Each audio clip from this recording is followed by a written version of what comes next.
Hello, this is old Mr. Kent of MrKent.com, and actually in my last video and in a video prior to this, and just from our house, it looks like they're plowing that field way down there at the end of this area here.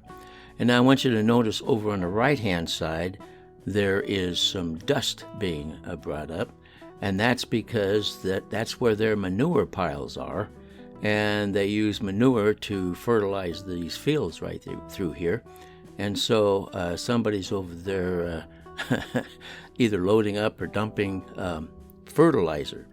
So anyway, we're going to sail down here and take a look at this field and see if they're actually plowing it or not. And while we do that, I will tell you kind of a boring airplane story. My 1950 Cessna 170 was a tail dragger, and so that means that the tail comes off the ground and then it takes off.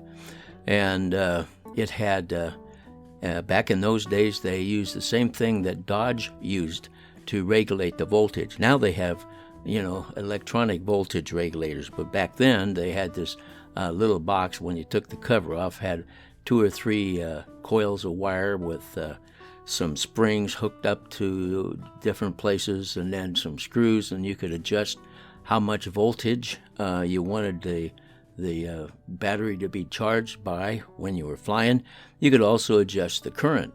And so I had some problems with my old one, so I bought a new one and I installed it. And then I had this friend who was an aircraft mechanic, and he only knew about the newer engines, and he wanted to learn a little bit about the older engines. And so, by the way, before we go any further, you'll notice at the left-hand end of this field that I think is plowed, you'll see a black trail, and that black trail is caused by the trucks that go in and out carrying manure. They have semi-trucks, semi-trailers that have manure spreaders on the back, and as they go along, they push the manure towards the back, and then they have a little, like a propeller thing that spreads it out.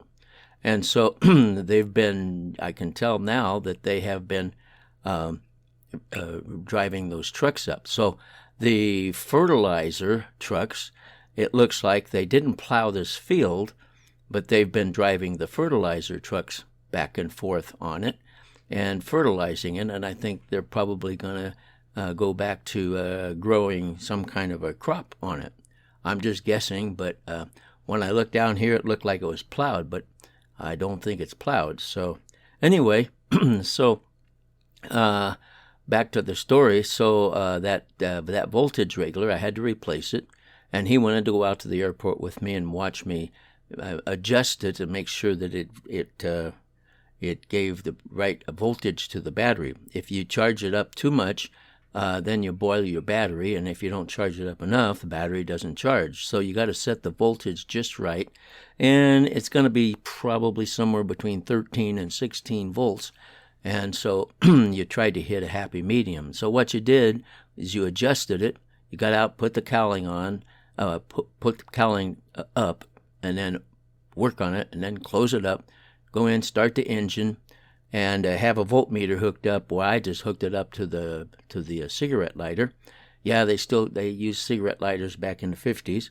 And so I hooked it up, and then when you start the engine, well, then you can see how much voltage is being generated. And so we did that, and he was sitting in a co-pilot seat, and I sit in the pilot seat, and I had my little voltmeter, and so we started up. And of course, when the engine's just idling, you don't get very much voltage generated. But as you rev it up and rev it up more, then the voltage goes up. And then you want to get it revved up enough so that, like when you're flying, which would be like 2,300 RPM, you're not overcharging the battery. So we needed to check all that out. So we revved it up, and we're looking at the voltmeter, and then we're revving it up more and revving it up more. And the back end of a 1950 Cessna tail dragger had the horizontal stabilizer, which is what you use to make it go up and down with while you're flying. Well, it just hangs down, and it's a pretty big chunk of surface. So as we were revving it up, that was hanging down, and it was starting to lift the back, but we couldn't feel it lifting. We were just watching the voltmeter. So as we watched the voltmeter, pretty soon I looked up, and all I could see was concrete. So the nose of the plane, it had rocked up. It had rocked on the front wheels to where we were looking at the ground. And so I panicked and just pulled the throttle back. And of course, that tail, which was probably about 10 feet in the air, came crashing down to the ground and bounced on the spring. It had tail wheel spring. So I learned a lesson there, because you have to have the brakes on in order to do that, and so the plane wouldn't roll. So anyway, that was a lesson to be learned. Another thing I learned the hard way was one day, it was wintertime, and we had snow and ice, and the runway was finally opened, and taxiways were finally open. So I went out to the airport, and I was going to taxi out and go for a flight. But underneath my plane, there was still ice. And so when I started the engine up and started to roll, it started skidding sideways, and there's other planes parked there, and started skidding sideways. I put the brakes on, which did no good, and even though the engine was idling, it was still pulling the plane forward. So I shut it down and managed to get it stopped on the ice, and then I managed to actually pull it back to where it was parked, even though it was icy. And and that, well, I learned something from it. And I went flying on a different day.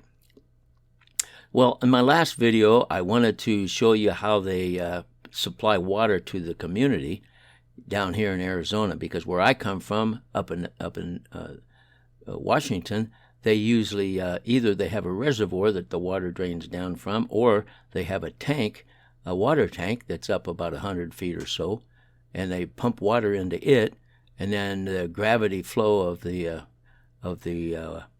tank causes you to have water pressure in your house.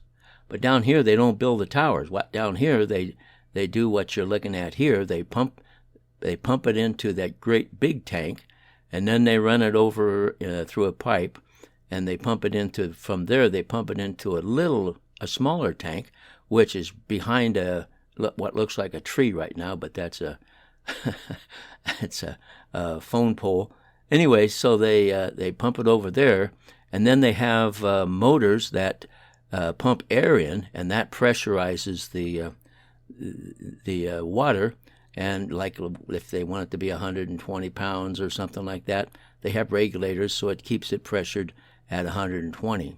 So that's what that's all about. And of course, when you look at it, the well that they have is right next to the fence nearest to us, and then the water goes from the well to the big tank, and then it goes down into the ground and over to the little tank, or over to the pumps that pump it into the little tank, and then they pressurize it. So that's how it works.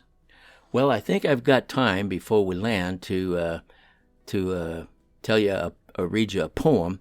I'm running out of aircraft stories, so I'll just read you this poem, which was written after I had a discussion with somebody who didn't want to agree or whatever. Anyway, so it's about if you learn this principle, then you'll be able to appear much wiser than than other people. So here goes. There has to be a last word spoken. By the way, the name of the poem is The Last Word. There has to be a last word spoken whenever two or more debate. And whoever speaks that last word would be wise to hesitate. For so often 'tis that last word that does more damage than does good, and always leaves the subject matter no better understood. But that last word has its purpose, although a bit confusing. Its spokesman has to speak it to avoid the spectacle of losing. There's just something in his nature that stings him to the core. He will not lose a battle, but blindly yields the war. So it's with this consideration, having thought the matter through, if there is ever harsh words spoken between myself and you, when the war of words is ending and when that last word must be said, I shall endeavor to be silent and wait for your reply instead. Well, there you have it. a couple of airplane stories, plus a poem. I want to thank you for watching my videos, and God bless.